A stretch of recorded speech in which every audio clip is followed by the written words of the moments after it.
저는 지난 몇 주 동안에 좀 이게 하나님의 편에서 성경도 좀 바라보고 하나님의 입장에서 우리가 기도란 무엇인가를 생각해 보자 말씀을 드렸습니다. 그런데 우리 가운데 이런 생각이 있어요. 목사님, 압니다. 굉장히 좋은 말씀인데 지금 내가 너무 아파요. 지금 내 삶이 너무 곤고해요. 지금 내가 그럴 여유가 없어요. 그런 것까지 생각할 믿음의 분량이 아직 없어요. 맞습니다. 성경은 이 모든 것을 다 이야기하기 때문에 여러분의 입장도 하나님은 존중하고 여러분을 초청하고 계십니다. 그러나 우리가 목표를 삼아야 될 그곳이 바로 그런 것이기 때문에 말씀을 드리는 것입니다. 말씀을 듣다가 소화하기 힘든 그런 부분들이 나오면 하나님, 내가 믿음이 성장해서 이런 말씀들도 소화할 수 있도록 은혜 주십시오. 그렇게 기도하는 것이 마땅합니다. 제가 오늘 이 말씀을 전하기 위해서 한 2, 3주 전에 기도에 대한 말씀을 한번 여러분들에게 전한 적이 있습니다.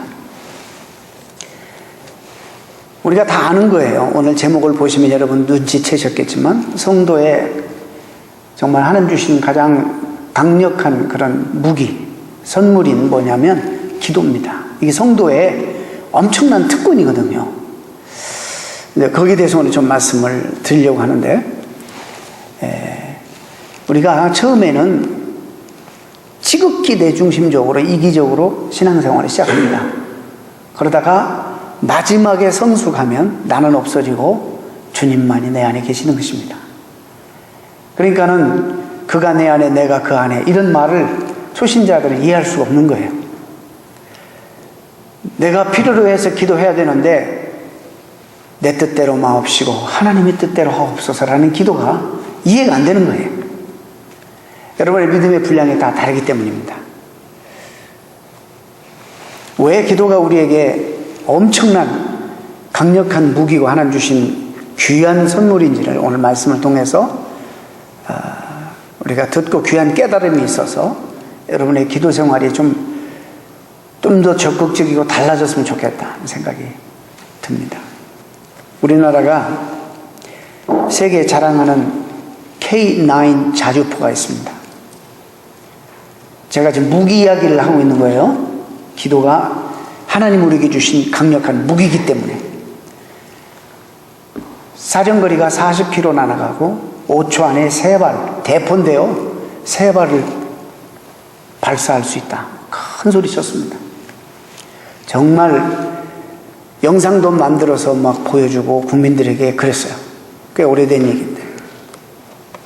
수출도 터키에 하고 그런 있는 무기인데, 얼마 전에 여러분 아시겠지만 연평도 포격 사건이 있었을 때 그 K9 자주포가 그곳에 있었는데 작동이 안 됐어요.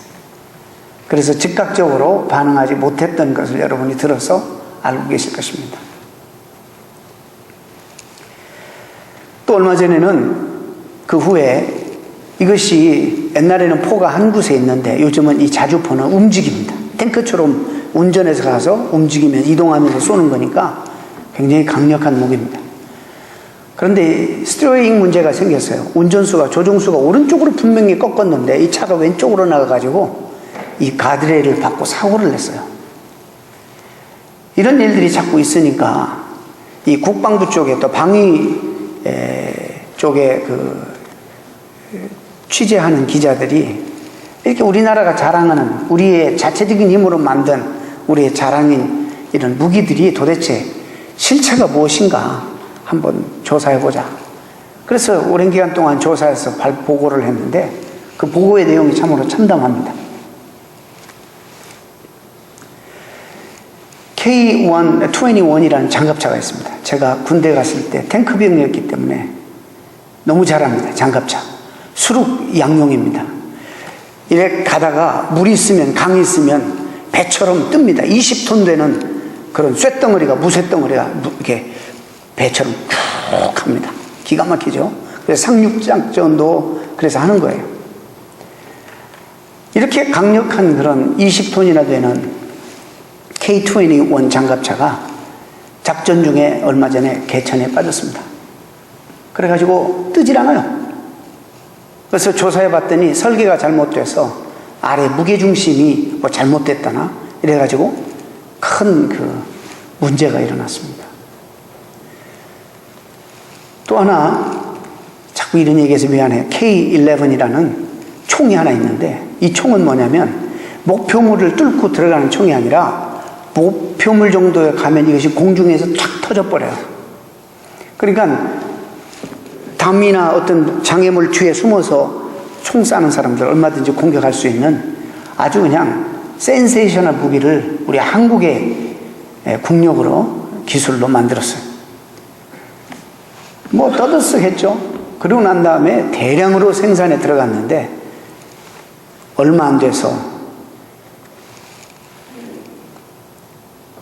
불량률이 엄청나게 높아서 생산을 전면 중단했다는 보고가 나왔습니다.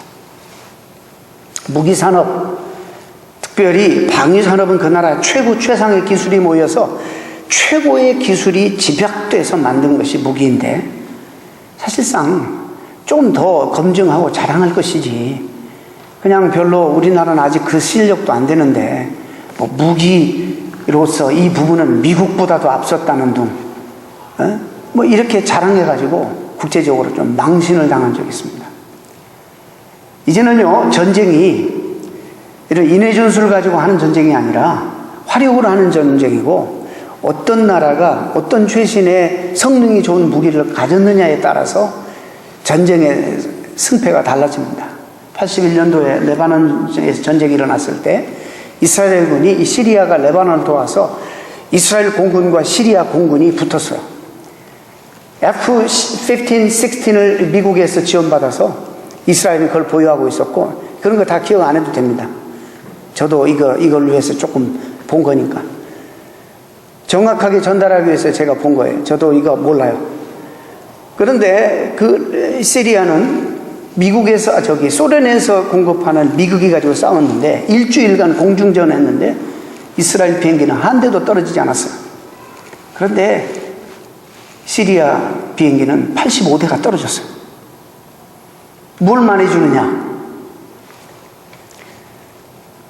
이 무기의 성능이 이제는 성공에 그리고 실패에 이 모든 것들을 쥐고 있다는 것입니다. 최근에 미국의 의회에서 지금 시끄럽게 거론되는 게 뭐냐면 무인 그 폭격기가 있습니다. 사람이 타지 않는 폭격기. 무인 정찰기도 있지만 폭격기가 사람을 싣고 가지 않고 가서 무기를 투하해서 정확하게 공격하고 뭐 파괴되든지 어찌든지 하는 것이 있어요.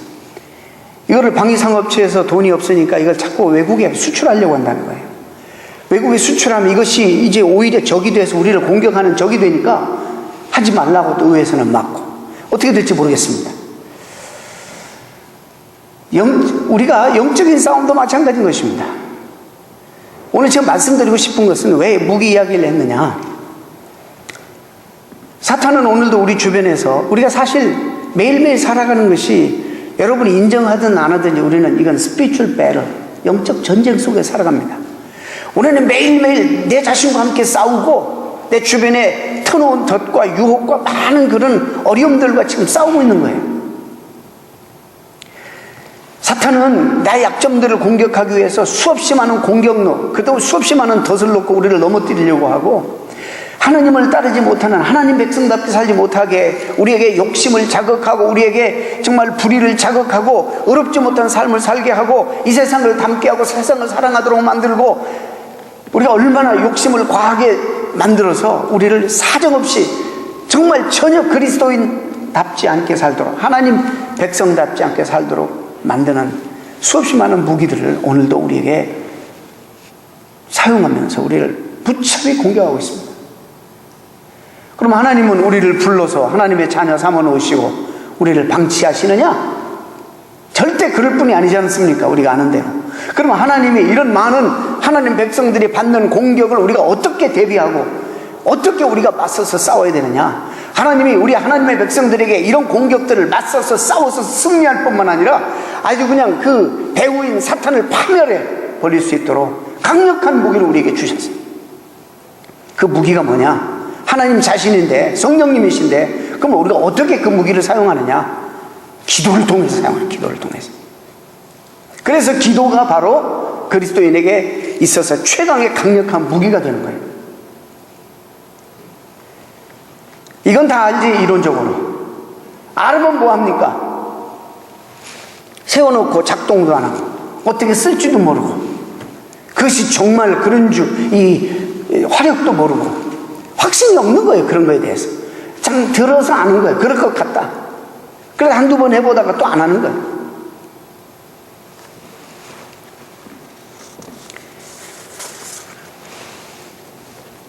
하나님은 정말 우리에게 이런 강력한 무기를 주셨는데, 이게 남의 일이 아니라 우리 각자가, 우리 스스로가 내 신앙생활 내가 감당하고 내가 가야 되는데, 이 무기를 있는지조차도 모르고, 있어도 사용하는지도 모르고, 어떤 태도로 어떻게 해야 되는지 방법도 아무것도 모르는 그런 그리스도인들로 수두룩이 있어요.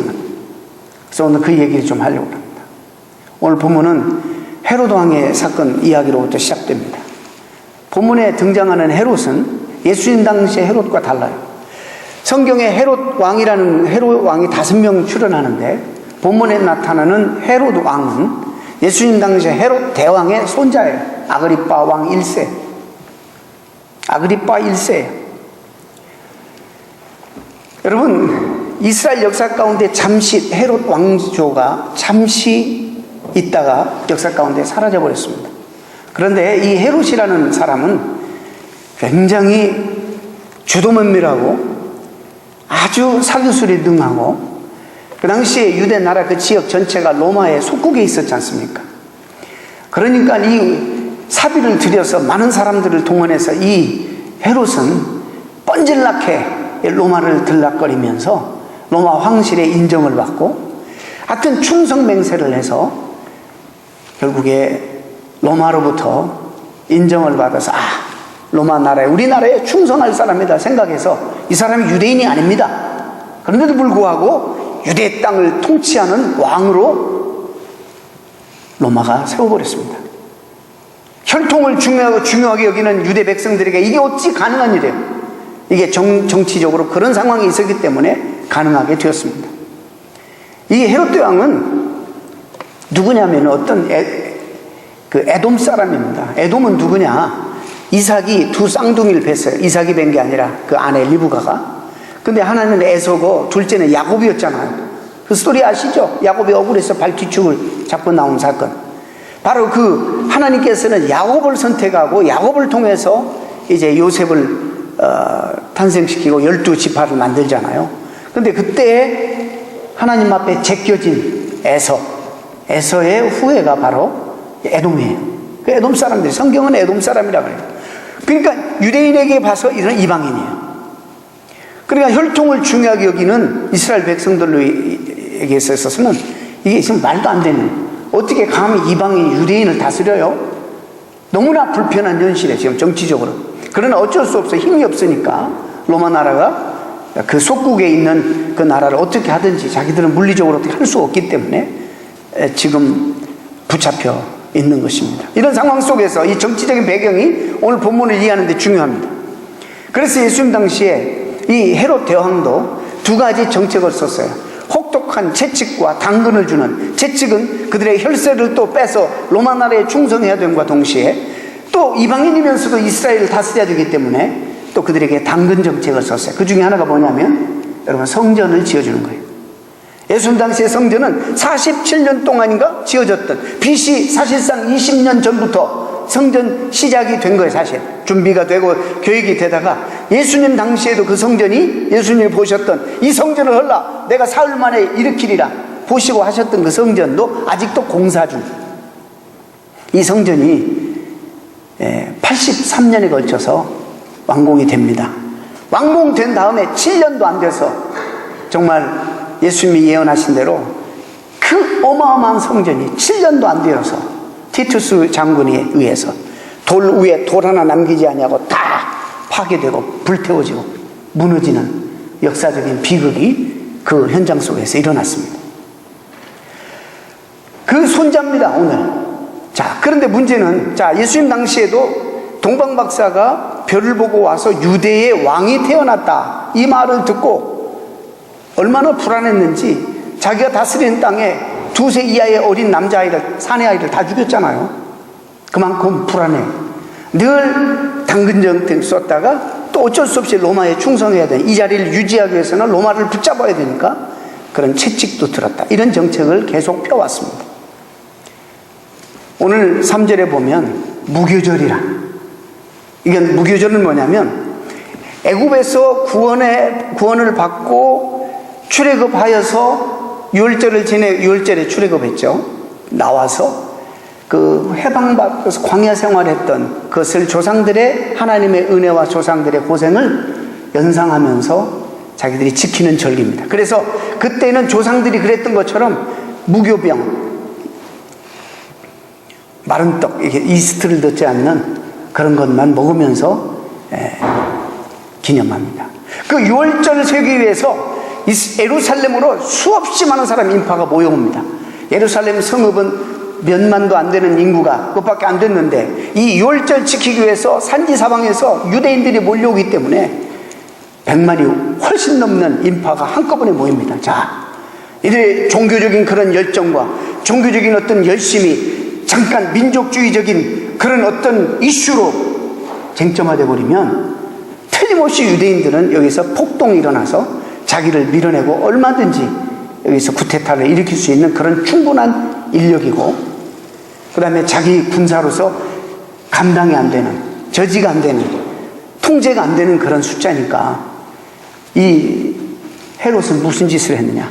어떻게 하든지 이때가 오면 유대인들의 환심을 더 살려고 제스처를 하는데, 그 가운데 지금 유대인들의 마음을 가장 괴롭히고 힘들게 하는 게 뭐냐. 자기들이 죽인 예수 그리스도가 다시 살아났다. 그리고 떠들고 다닌단 말이죠. 이 신흥 종교에 대해서 지금 유대인들이 굉장히 다 불편해 하거든요. 그러니까는 그걸 정치적으로 이용한 거예요. 이 헤롯이 신흥 종교, 지금 일어나는 그리스도교, 기독교의 지도자 중에 하나인, 사도 중에 하나인 야고보를 붙잡아요. 붙잡아가지고는 참수형을 시켜버립니다. 그랬더니 오늘 보니까 그걸 보고 유대인들이 굉장히 좋아하는 거예요.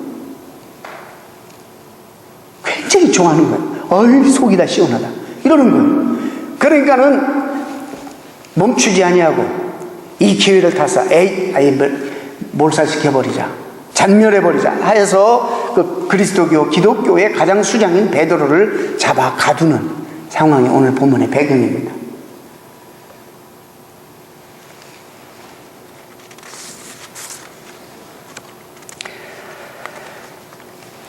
이런 상황 속에서 예루살렘 교회가, 저는 오늘 아침에 사실 야고보에 대해서 1인칭 설교를 한번 해볼까. 야고보가 얼마나 억울합니까? 같이 신앙생활 하다가 정말 자기도 사도 중에 하나고 대단한 분 아닙니까? 야고보도 이 요한의 브라더인데, 근데 그는 기도하지 않았을 거예요? 기도했겠죠. 간절히 기도했겠죠. 근데 그는 정말 참져도 죽을 때 짹 한다는데 짹 소리도 못하고 죽어버렸어요.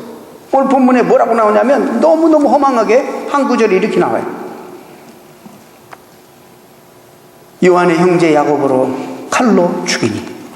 이러고 그러면 야고보 인생이 없어져. 우리 같으면, 우리가 야고보라면, 주님, it's not fair. 왜 한 사람은 이렇게 나는 죽이고 저 사람은 왜 살려줍니까? 저 사람은 지금 죽어야 되는데 기가 막힌 방법으로 이렇게 풀려나게 하고 왜 오래 살게 하십니까? 이것들이 바로 우리의 기도예요, 사실. 근데 어떻게 합니까?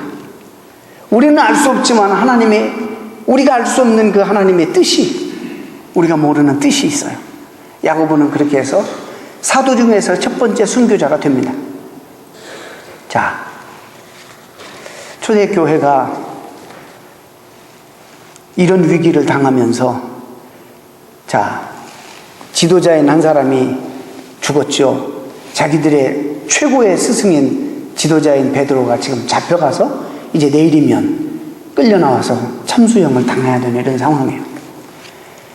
이들이 뭐 했냐? 두려워서 도망가고 두려워서 어쩔 줄 공포 속에서 떨었다는 말이 안 나오고 오늘 5절 말씀이 이렇게 나옵니다. 베드로는 옥에 갇혔고 교회는 그를 위하여 간절히 하나님께 빌더라. 간절히 빌더라. 절대 절명의 위기에 처한 교회.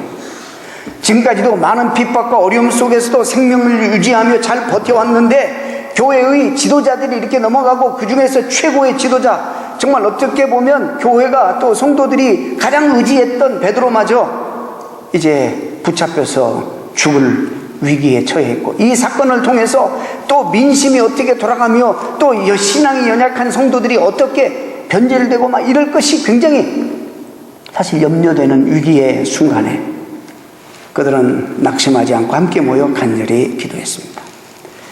여러분, 그들이 아는 것이 뭐냐면 주님의 가르침을 알았어요. 기도야말로 그 상황 속에서 그들이 할 수 있는 유일한 것이고, 그러면서도 기도야말로 그들이 이런 어려운 사탄의 수없이 많은 트랩에 우리를 넘어뜨리기 위해서 교회를 잔멸하려고 하는 사탄의 그 수많은 공격 속에서 그들을 방어할 뿐만 아니라 그 견고한 진을 파해 부수고 더 생명력 있게 성공할 수 있고 성장할 수 있는 그런 기회라 생각하고 기도의 무기를 가지고 하나님 앞에 나가 메어 달립니다.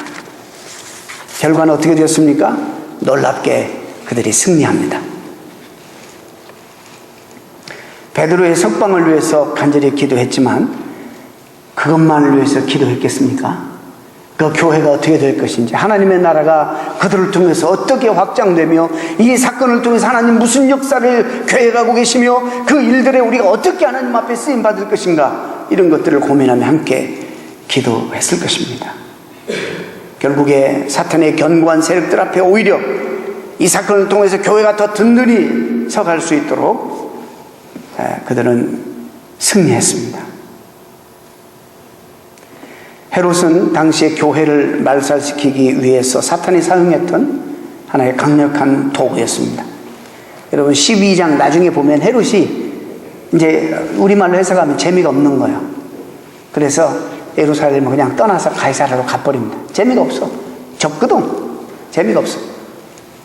그 다음에 이 헤롯이 교만해져서 나중에 하나님의 사자가 쳐서 보이지 않는 충에 먹혀서 죽습니다.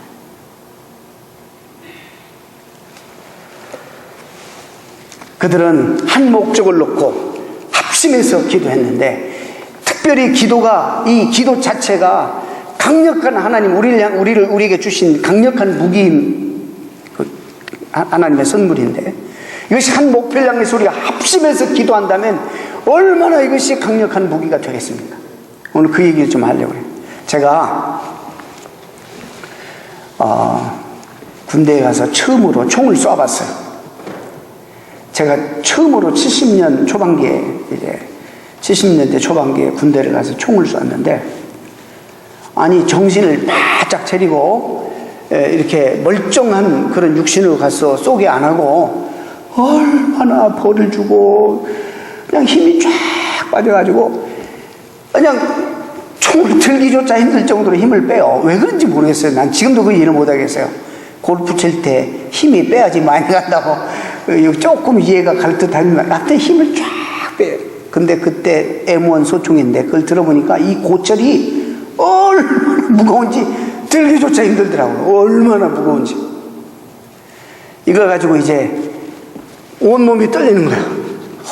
볼을 받았는지 뒤로 취침, 앞으로 취침, 저기 돌아와 선착선. 아휴, 얼마나 그때 힘들었는지. 온몸이 힘이 다 빠져가지고 손가락도 멍하고 힘이 다 빠진 상태로 이 총을 받았단 말이죠. 그래서 이제 관역을 향해 쏘는데 어깨에다 딱 밀착하래. 개머리라 그러죠. 총 뒤를 밀착하라 그래. 그래서 이 가끔 고문관들이 있어요. 하라면 하는 대로 해야지 안 하고 막 다치는 사람들이 있기 때문에 그렇게 하라 그랬어요. 저는 고문관 아니었습니다. 여기가 딱 밀착하고 총을 쏘는데 제가 총 쏘고 기절할 뻔했어요. 팍 터지는데 이게 얼마나 소리가 큰지. 그리고는 이게 막 어깨가 뒤로 이렇게 가는 거예요. 이 반동이.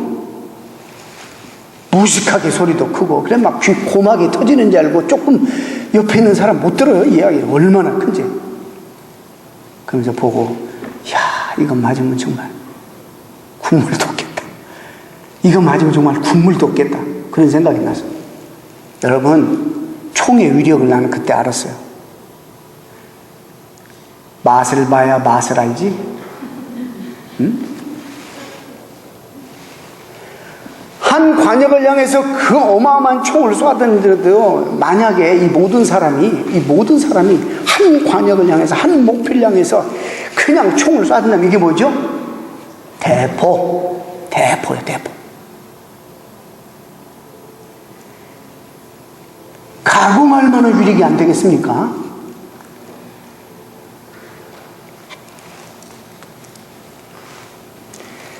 개인이 기도하는 것은 어떤 사람이 이렇게 말했어요.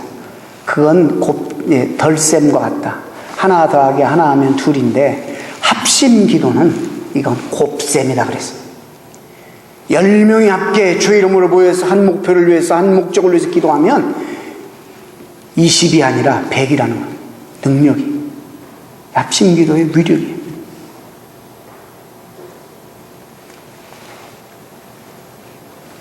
마태복음 18장에 두세 사람이 내 이름으로 모인 곳에 내가 그들 가운데 있겠다 말씀하시면서 그들이 합심하여 기도할 때 하나님이 뭐라고 약속하셨어요?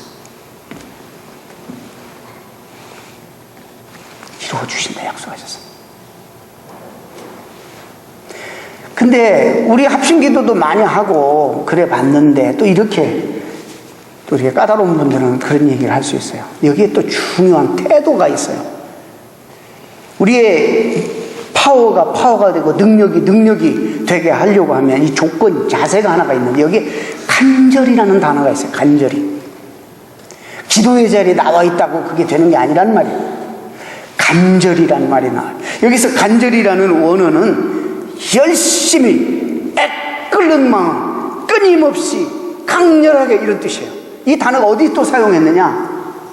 예수님이 저와 여러분을 위해서 기도할 때 그렇게 하셨어요. 겟세마네 동산에서 땀방울이 핏방울이 되도록 간절히 하나님 앞에 기도했어요. 이게 보통 기도가 아니에요.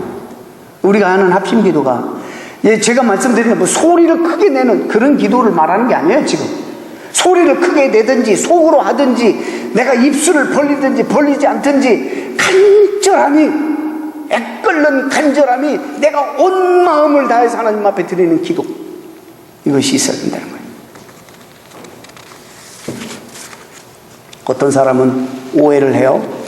하나님께서 우리 필요를 이미 다 아시는데 좀 신사적으로 근사하게 멋지게 그냥 우리 필요하시니까 주실 것이지 왜 하나님 우리를 그냥 너무 애타게 그렇게 기다리게 하고 몰고 가서 코너까지 몰고 가고 왜 그렇게 쫀쫀하게 그러시는가? 그러신 분이 계세요.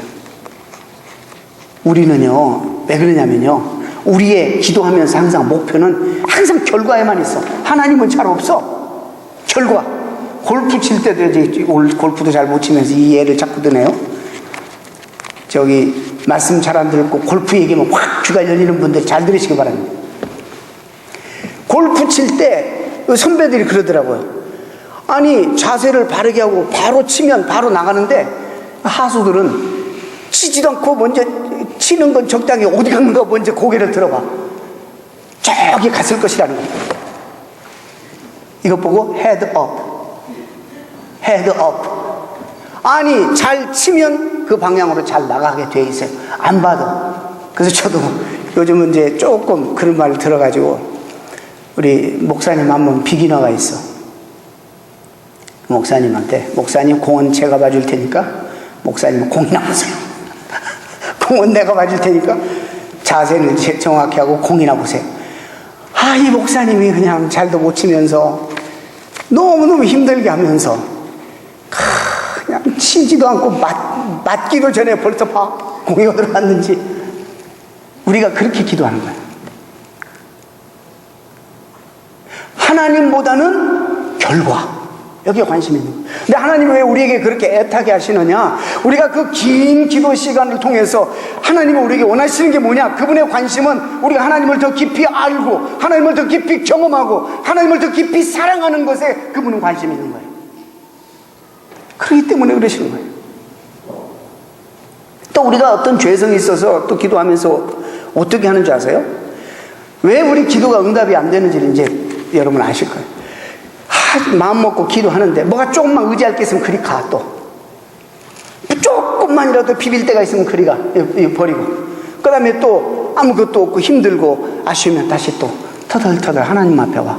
그래서 뭐 또 하나님 앞에 막 기도하는 척 하다가 또 뭐가 의지할 게 있으면 또 가. 우리의 마음이 이렇게 분산되고 나뉘어지고 사실 대책이 없을 때 오는 것이에요. 미리 하나님이 나의 모든 대책입니다. 하나님만이 나의 모든 길입니다. 이래야 되는데 그냥 무슨 조금이라도 의지할 게 있으면 사람이든 뭐든지 그리 가. 한참 그러다가 실패를 경험하고 실망을 경험하고 그 다음에 다시 또 와. 이러기를 수없이 수십 년을 반복하는 것이 바로 저와 여러분이에요. 하나님은요 우리의 온 마음과 온 정성과 온 힘과 모든 것을 다해서 받들어 섬겨야 되는 분이에요. 왜 그런 줄 아세요? 그분 때문에 우리가 존재하게 되었고 그래서 그분이 우리의 주님이시고 그분이 우리 죽었던 우리를 살려주시고 그분이 오늘도 우리를 이렇게 살도록 삶의 존재와 가치를 주시는 분이고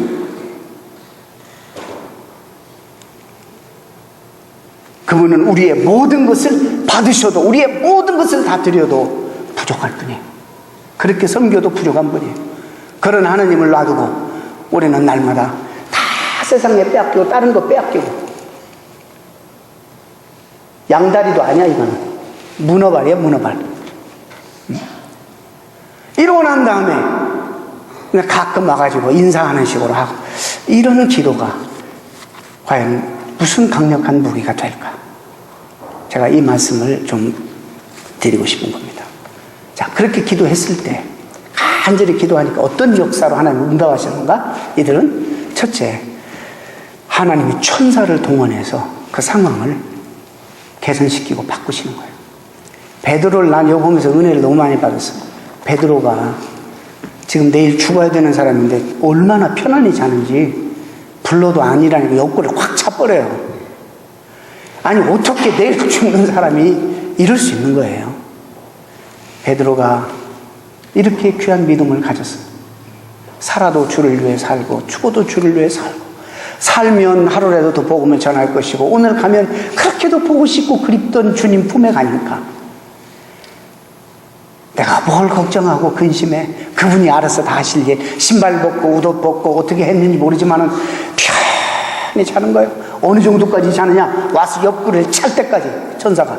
그리고 잠이 안 깨가지고 비몽사몽에 따라가는 거예요. 앞에 쭉 나가는데 문이 쫙 열리고 누가 말하지도 않는데 자동문이 여기서부터 있었어. 쫙 밖에 나와서 찬바람 쐬니까 그때 정신이 나고 그때 잠이 좀 깬 거예요. 은혜가 안 됩니까? 난 그래서 하나님이 사랑하는 자에게 잠을 주시는구나. 그 말씀이 생각났어요. 정말 엄밀한 의미에서 주님 잘 믿으면 불면증이라는 거 어떻게 가능할까 이런 생각.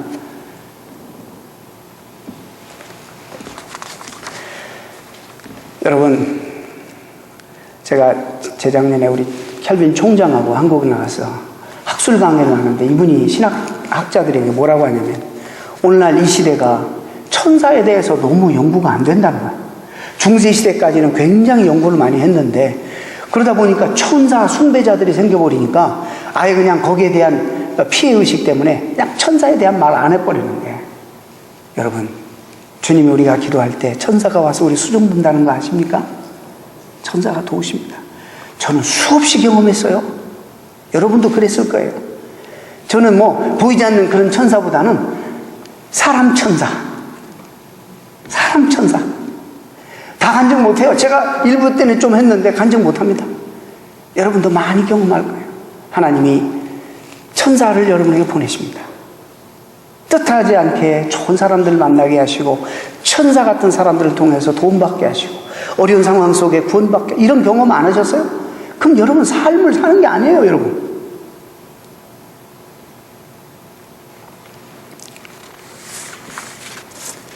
두 번째 어떤 응답을 주시느냐. 조금 비약하면 사슬이 풀리고 묶인 게 풀리고 가로막는 게 다 열리는 축복과 은혜를 여러분 받습니다. 뭐 때문에 여러분이 눌리고 뭐 때문에 여러분 묶여있고 뭐가 가로막는지 모르지만 기도라는 이 무기는 이 모든 것들을 풀게 하고 열리게 하는 그런 축복의 열쇠인 거예요. 실제적으로 그랬잖아요. 우리를 묶고 있던 결박이 풀어지는 것입니다. 여러분 삶 속에 묶여있는 모든 것들을 풀어주시는 역사가 기도를 통해서 나타나는 것입니다. 저는 오늘 이 말씀을 전하면서 마지막으로 우리 모두가 다 우리의 기도 생활을 한번 점검해 봤으면 좋겠다. 그리고 오늘 우리가 이 예배의 끝을, 설교의 끝을 함께 기도하는 것으로 좀 끝냈으면 좋겠다. 우리가 뭐를 위해서 여러분 기도할지, 가능하면 가족끼리 이렇게 앉아서 같이 가족의 기도 제목을 놓고 한 목표를 놓고 그냥 쏴대는 그런 기도를 했으면 좋겠는데, 아무튼 합심해서 기도하는 이 기도의 자리에 여러분들이 늘 함께 나오셔서 한 목표를 가지고 기도하신 여러분 되시고, 기도하실 때 그 자리에만 있다고 기도가 되는 게 아니고 정말 간절한 마음으로 여러분 전체가 제물이 되어 하나님 앞에 들려 올려지는 것 같은 그런 마음으로 소리를 내든지 안 내든지 입을 벌리든지 안 하든지, 여러분 제가 한나 기도 보면요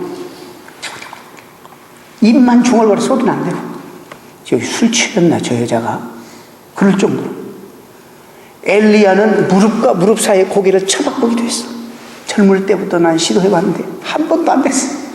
이놈의 배 때문에. 그게 무지무지 어려운 자세입니다. 엘리야는 무릎과 무릎 사이에 고개를 딱 하나님 앞에 간절히 기도했어. 그 간절함 자세만 보세요. 얼마나 그게 어려운 자세로 그렇게 했겠는가. 여러분의 기도 가운데 이런 간절함이 있는가? 오늘 하나님 은혜 주시지 않으면, 오늘 하나님 나를 만나 주시지 않으면, 오늘 하나님 은혜 주시지 않으면 내가 결단코 이 자리에 일어날 수 없습니다. 결단코 나는 포기할 수 없습니다. 나는 이런 간절함으로 하나님 앞에 메어 달린 기도를 하신 적이 있으시냐 말이에요.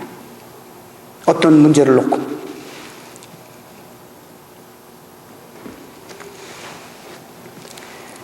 여러분이 그렇게 못하는 것은 하나님의 능력이 얼마나 큰가 체험을 안 해봐서 그래요. 내가 정말 쏴보니까는 그때 총의 위력을 알겠더라고. 해봐야지 알아요. 경험해봐야지 이 능력이 얼마나 파워풀하고 능력이 있는지를 알게 됩니다. 여러분 모두가 다 이런 맛을 보아서 이런 기도의 응답을 경험하고 여러분의 삶이 정말 확실히 달라져서 주변에 여러분을 넘어뜨리기 위해서 쳐놓은 사탄의 견고한 진들이 다 부서질 뿐만 아니라 여러분의 기도로 말미암아 사탄도 제압해버리는 그런 놀라운 축복과 은혜가 있기를 진심으로 축원합니다.